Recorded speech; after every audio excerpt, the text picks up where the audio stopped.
that the government will ban access to social media for all children under the age of 16. All I've ever wanted for my own children, hand on heart, is for them to be happy and for them to be safe.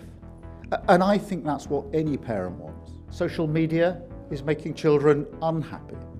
It's making it easier for bullies to harass and abuse them. I always prefer the politics of partnership. And I fundamentally believe that we must harness the power of technology to build a stronger, fairer Britain.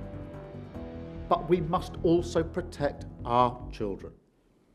Now, turning to social media, and can I say how great it is to see so many people here who played such a key role in the consultation. And, you know, some people are dismissive of processes like this, but policy making that doesn't listen very carefully to the voices of those it seeks to serve, that is not how this government carries out its business. And so I just want to thank you for the role that you have all played. And indeed, I want to thank all the people who have campaigned so courageously on this issue, including those who have done so after suffering terrible tragedy or loss. Thank you. Because today is a big moment for our country. This is a big step, real change for our children and our future. Because today I can announce that the government will ban access to social media for all children under the age of 16.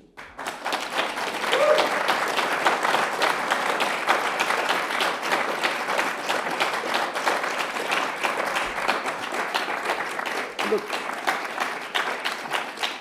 and this is not something I do lightly, and I will not present it as cost-free, as if social media has brought no benefits to young people, because clearly that is wrong.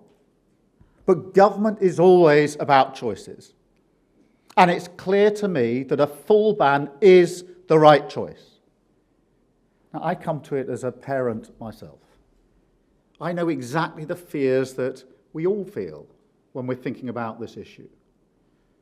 You know, all I've ever wanted for my own children, hand on heart, is for them to be happy and for them to be safe. And I think that's what any parent wants. But I ask the question now, do we truly believe that social media creates a happy environment for our children? Do we truly believe that it's a place where they can feel safe? I don't think I even need to answer those questions, do I? Every parent can see it with their own eyes. Social media is making children unhappy. It's making it easier for bullies to harass and abuse them. And it could even be harming their mental health, exposing them to content that is dangerous, because that's what grabs the attention. It's designed to be addictive. Of course it is. Features like the infinite scroll, they're designed to lock you in for hours. And if nothing else, there's an opportunity cost to that. It stops children doing their homework, reading, playing with their friends outside, going to bed at a decent hour. Now, that may not sound like much, but these are the activities that help a child develop into an adult. We know how important they are. We just never thought that something would come along to threaten them. To be honest, I feel for this generation. I think back to my own childhood. And yes, the early 1970s weren't always a picnic. But we didn't have to deal with anything like this. A technology that intrudes into every corner of a life, almost impossible to escape, that records every mistake. To deal with that as a teenager, on top of everything else, that's hard. I feel for parents too. I mean, as a parent, you always want to make the right choice for your child. which can face a little resistance in the teenage years, believe you me. But parents do just want to do the best for their kids. In a way, that's what being a parent means. But in this world, with this technology, it is hard as a parent to know what to do. And so I think most parents will welcome this action. I think they will welcome a clear and decisive choice. And they will welcome a government that stands by them, that supports them to do the best for their children, and that fights for their happiness and safety against the most powerful companies in the world.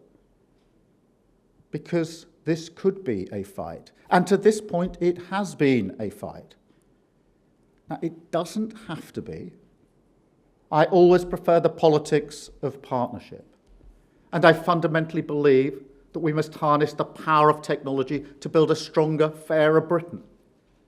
But we must also protect our children. And so I want this message to be heard loud and clear. I am not prepared to compromise on the safety and happiness of our children.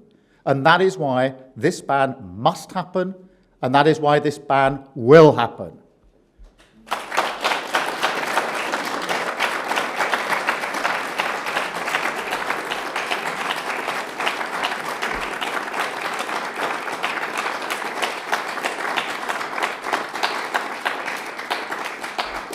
But it won't be easy. I mean, some technology companies want us to think that social media is unchangeable, part of an almost natural order. But we have to resist that kind of learned helplessness. We have agency. We can change it, and we will. Yes, it's hard. Hard to legislate for, hard to regulate, hard to enforce. That's why we sought a wide range of views on this. That's why we listened to people, had a conversation. We looked carefully at the evidence, learned from countries like Australia that are taking similar steps.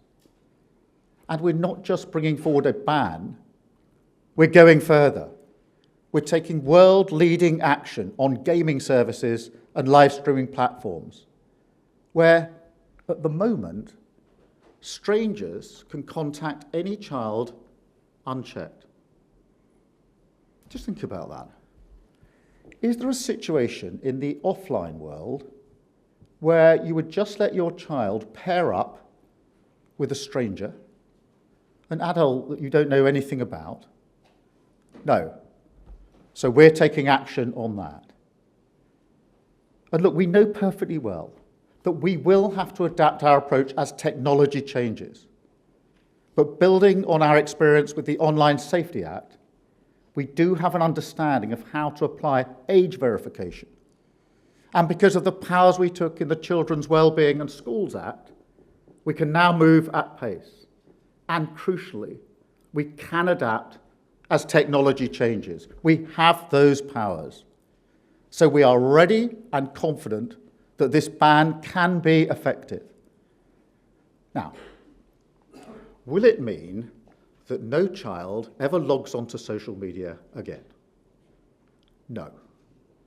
But look, this might shock you, but it doesn't shock parents of teenagers. They get around other laws too.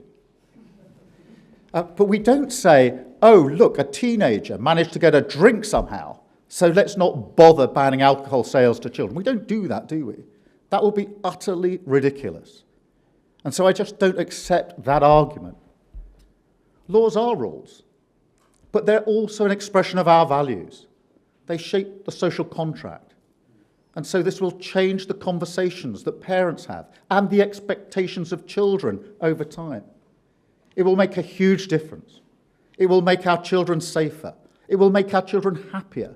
And will give them more time, more security, more freedom to grow up, more opportunity. And that, at the end of the day, is what this government is about. It's why so many of the investments that we've made are about supporting children and young people.